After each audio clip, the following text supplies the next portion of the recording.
से डीएलएड जितने भी अभ्यर्थी किए हैं, निश्चित तौर पर पिछली सुनवाई में जो सुप्रीम कोर्ट में जो एडवोकेट सर ने अपना पक्ष रखा था, उससे जज रंजन गोगोई सर ने काफ़ी पॉजिटिव दिखे।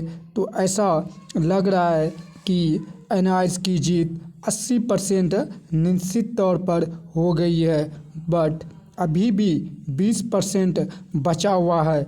हम लोगों को और मजबूती से लड़ना है और कहीं पर भी कोई कमी नहीं छोड़ना है। जो भी एनआईएस डीएलएड के लिए पक्ष रख रहा है, उसको सपोर्ट करना है। और उस दिन जो अपना ऑर्डर में जो आरटीआई 2009 और 2015 के बारे में क्या डिस्कशन हुआ था, तो उसको हम हिंदी में ट्रांसलेट करके देख लेते हैं। इससे पहले हम जानते हैं कि सबसे पहले पटना हाई कोर्ट ने एनआईएस डीएलएड के पक्ष में डिसीजन सुनाया था और बिहार में बहुत सारे अभ्यर्थी ने टीचर भी बना और वो अभी जॉब कर रहा है। तो उसके बारे में, जीत के बारे में पटना हाई कोर्ट के एक एडवोकेट सर ने इंटरव्यू में बताया है कि एनआईएस डीएलएड का पक्ष लगभग 80% जीत की ओर सुप्रीम कोर्ट में भी अग्रसर है। हाँ, कंडीशन है कि एनआईएस डीएलएड अगर अपना पक्ष मजबूती से रखता है तो वहाँ पर भी जीत निश्चित तौर पर होने की संभावना है, ये एडवोकेट सर का कहना है। तो आइए अब देखते हैं कि उस दिन जो कोर्ट रूम में जो डिस्कशन हुआ था आरटीआई और 9 और 15 के बारे में, देखते हैं क्या है। इसमें लिखा हुआ है कि बच्चों की निःशुल्क एवं अनिवार्य शिक्षा का अधिकार आरटीआई 2009 6 से 14 वर्ष प्रत्येक बच्चों को देना ये सुनिश्चित करता है। और उसी में 2009 में एक एक्ट पास हुआ था और उस एक्ट में कहा गया था कि जो भी अनट्रेंड शिक्षक है तो उसको ट्रेंड किया जाए। तो सरकार ने उस समय अपना पक्ष रखा था कि अभी हम सक्षम नहीं हैं, तो 5 साल का टाइम लिया था और ये इसका वैलिडिटी 15 तक कर दिया गया था। तो उसी एक्ट के तहत एनआईएस डीएलएड के अकॉर्डिंग एमएचआरडी ने सभी को एक गजट पास करके गजट में शामिल करके सबको डीएलएड करवाया है। और एमएचआरडी ने भी अपना पक्ष बहुत ही मजबूती से रख रहा है। तो ये एविडेंस है कि एनआईएस डीएलएड जो हुआ है उसके पीछे में आरटीआई का, एमएचआरडी का, सबका एविडेंस है और ये एनआईएस डीएलएड का फेवर में है।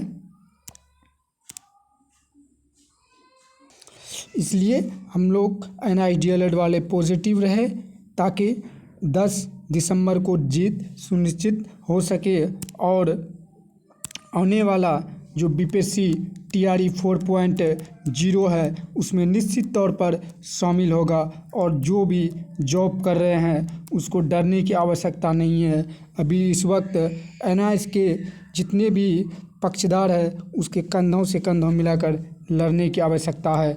अगर आप भी चाह रहे हैं कि एनआईएस डीएलएड को जीत में स्टडी फॉर बेस्ट का भी रोल रहे हो तो उसको सपोर्ट कीजिए और सब्सक्राइब कीजिए, शेयर कीजिए ताकि स्टडी फॉर बेस्ट आपके हित के लिए आवाज़ उठाए। 14 लाख एनआईएस डीएलएड से पीड़ित स्टूडेंट के लिए आवाज़ उठाए ताकि जीत 10 दिसंबर को निश्चित तौर पर हो। एनआईएस डीएलएड के साथी ने शिक्षा मंत्री के आवास में जाकर के एमएचआरडी को अपना पक्ष रखने के लिए कितना स्ट्रगल किया है, इसको स्टडी फॉर बेस्ट के तरफ से धन्यवाद देते हैं। और ये सर देखिए कितना मेहनत करके एनआईएस डीएलएड का फेवर में अपना हार्ड वर्क कर रहा है और इसका मेहनत एक दिन रंग लाएगा। मीडिया को इंटरव्यू यहाँ पर दे रहा है। तो आप अगर चाह रहे हैं कि एनआईएस डीएलएड जीते और उसमें स्टडी फॉर बेस्ट आपके लिए आवाज़ उठाए एनआईएस डीएलएड के लिए, तो प्लीज़ आप स्टडी फॉर बेस्ट को सब्सक्राइब कीजिए और लाइक शेयर कीजिए।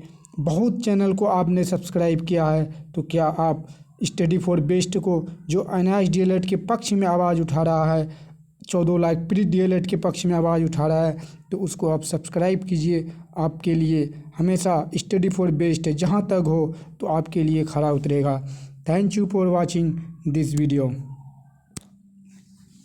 कि जो भी साथी जॉब में चले गए हैं तो उसको थोड़ा सा वो मजबूत स्थिति में है, लेकिन फिर भी कहाँ क्या हो रहा है उस पर ध्यान देने की आवश्यकता है और अपना लड़ाई को लड़ना है, किसी के भरोसे नहीं रहना है।